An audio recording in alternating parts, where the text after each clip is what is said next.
So, The Day the Earth Blew Up, a Looney Tunes movie is, as I understand it, the first fully animated Looney Tunes feature film to be released theatrically. Feature length, I should say. Every other one before this is either a collection of shorts or had some live action in it. Not this one. Day the Earth Blew Up is an entirely new work from Warner Brothers, who is bringing Looney Tunes back in a big way.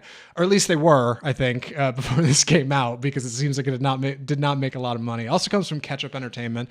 And it's hand-drawn, and it's Porky Pig and Daffy Duck in a new adventure, right? Feature length, 90 minutes. And what's the adventure about? Well, a UFO has crashed into the Goodie gum factory, believe it or not, and has infected this new batch of super-powered gum that the Goodie gum factory is about to ship out worldwide with an alien creation, this thing that takes over your body and mind and soul and turns you into a zombie. It makes you blow giant Goodie gum bubbles.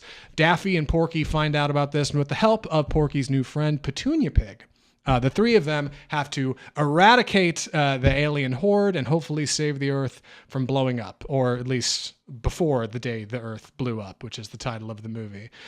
Let me tell you, weird experience watching Looney Tunes in theaters. It's pretty lonely in there. There were a couple other parents with their kids, and those kids sounded pretty bored. And it seems like Warner Brothers is aware of this because as we're reporting this story, apparently tomorrow, Wednesday, Warner Brothers will be pulling this from theaters nationwide. It will have been in theaters 1 week. It'll probably be on VOD next week. And this comes on the heels of Coyote v. Acme, right? That live-action Looney Tunes hybrid that Warner Brothers had shelved last year for tax purposes because they figured nobody would see it. And they released this one, but nobody saw it. But I did. I took the time to go see it. I walked out of our Opus after I'd finished that. I saw this just down the hall. It was playing within like 10 minutes. I figured, hey man, it's only 90 minutes long. I like Looney Tunes. Like, I'll check it out. So I took the time. And here we are. Andy, if you don't mind, give me a moment to breathe, and then I will jump into larger plot and cast. Any questions so far? So 90 minutes it's kind of long for a kid's movie. Usually something like 75 to 85 minutes is about. So when did it kind of start to drag? When did you lose the kids? About how far in? Act 1, for sure.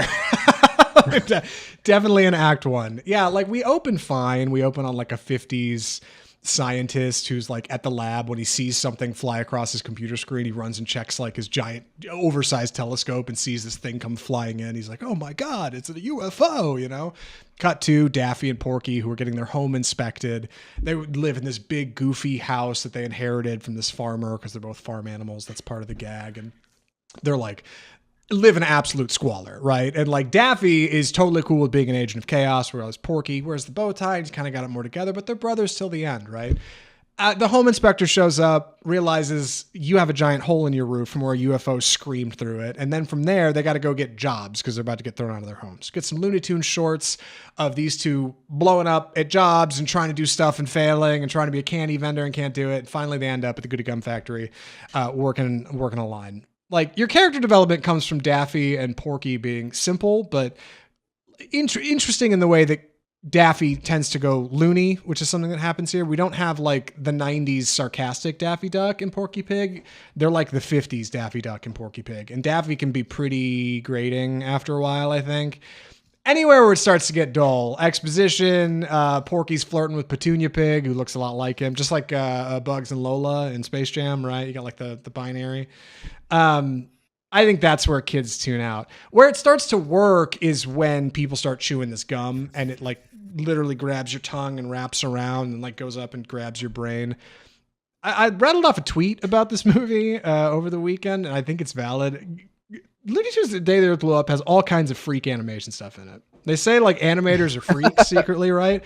Dude, there's a ton. There's shots of like big teeth and tongues chewing. There's tongues licking feet, and you got goo and slime and like all tentacle stuff. Like, it's odd, man. It all shows up. And like, I think what works about it is it's a gag a minute, right? Like any Looney Tunes feature, it is a joke a minute. Some of those land inevitably, right? Like if you're going to do a gag a minute, like you're going to laugh more than 6 times. I did. Like, I think it passes the 6th last test. It's a fine comedy, but also it's mostly a throwback for like parents. And I think that's its problem, is like its audience just doesn't land, I think, with kids. I think kids are going to be bored. Like, I think they're not going to be into it. The animation looks kind of weird. so it's kind of like it's made for the parents. Like I felt like sitting in the theater watching it, like the parents who brought their kids here just wanted to see Looney Tunes too, right? Like that's the angle.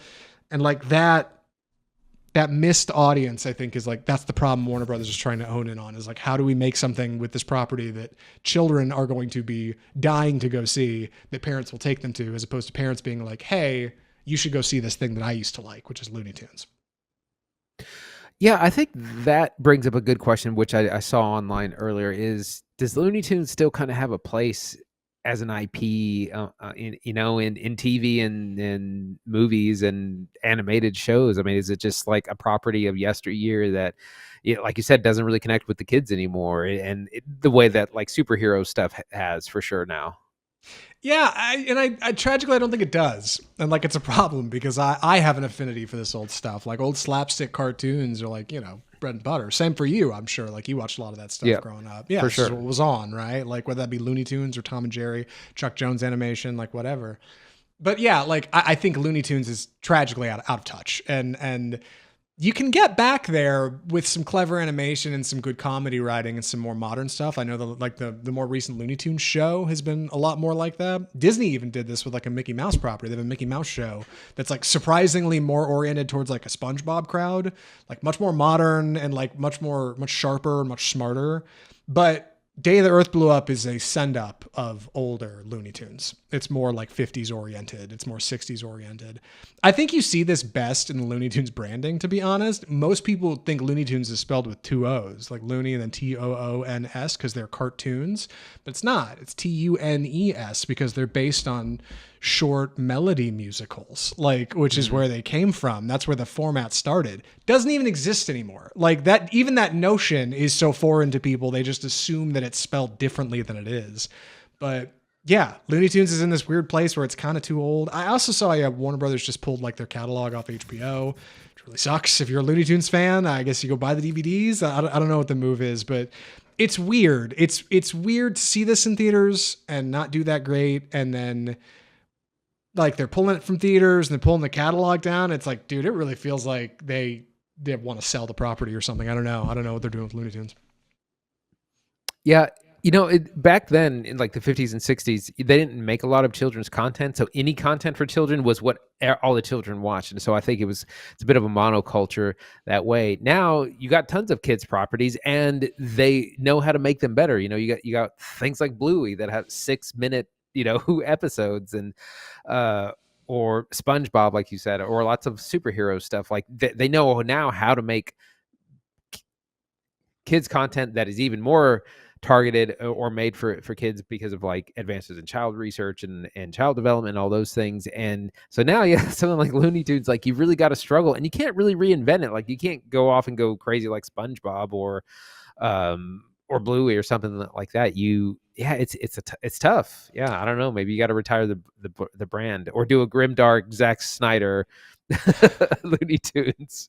Yeah, give me a movie with the 90s tunes who were on everybody's like sweatshirts and jerseys, right? Which is just Space Jam 2, I think. But I think this movie like achingly lacks Bugs Bunny, who I hate to say like you probably needed to have in here, but like I spoiler alert, like there's not a single frame of Bugs Bunny in this movie. He does Why not is show he up not once. in this? That makes I figured no for sense. sure somewhere along the way there'd be a gag, or he'd be like, "Not my movie, folks," and he'd drive off screen or something. But like, no, never once. He's kind of the face of the brand. It seems like a layup that like your first feature-length Looney Tunes movie wouldn't have him in it, but between a Porky Pig Daffy Duck movie here in The Day the Earth Blew Up and a Wile E. Coyote movie that they shelved because they didn't have any confidence, like you wonder like where's the guy? You know what I mean? Like where's the Bugs Bunny shaped hole that's missing here? I also want to say it's not all bad. From the numbers, this is Ketchup Entertainment's biggest release ever. This is a smashing success for them. Like financially, they're like, this is the best we've ever done. That studio will only continue to do more animation and move forward because of this movie. So it's not all bad. Like it's really not. But I think Warner Brothers does have a funny problem with Looney Tunes that I don't know how to solve it. In the meantime, as for The Day the Earth Blew Up, would I recommend it? I kind of would. I probably wouldn't recommend it for theaters, and you're not going to have the chance anyway by the time this review comes out. Sorry, folks. Maybe if you have a dollar theater in your small town, you can catch it late or something, but otherwise it'll probably hit HBO. It's fine, dude. It's not bad. If you're a Looney Tunes fan, you'll like it fine. If you're not a Looney Tunes fan, throw it on for the kids.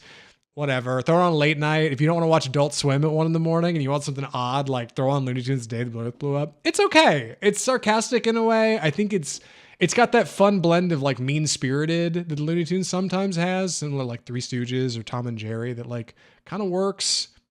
It's fun. And if you're a freak, if you're into freak stuff like tentacles and goo, give this movie a shot. Actually, watch out, freaks. But otherwise, that's the day the Earth blew up. That's the episode. Good God, Andy, what a week. We have been killing it. My Lord, we have done so much. A lot of developments. A lot of developments. What are we watching next week?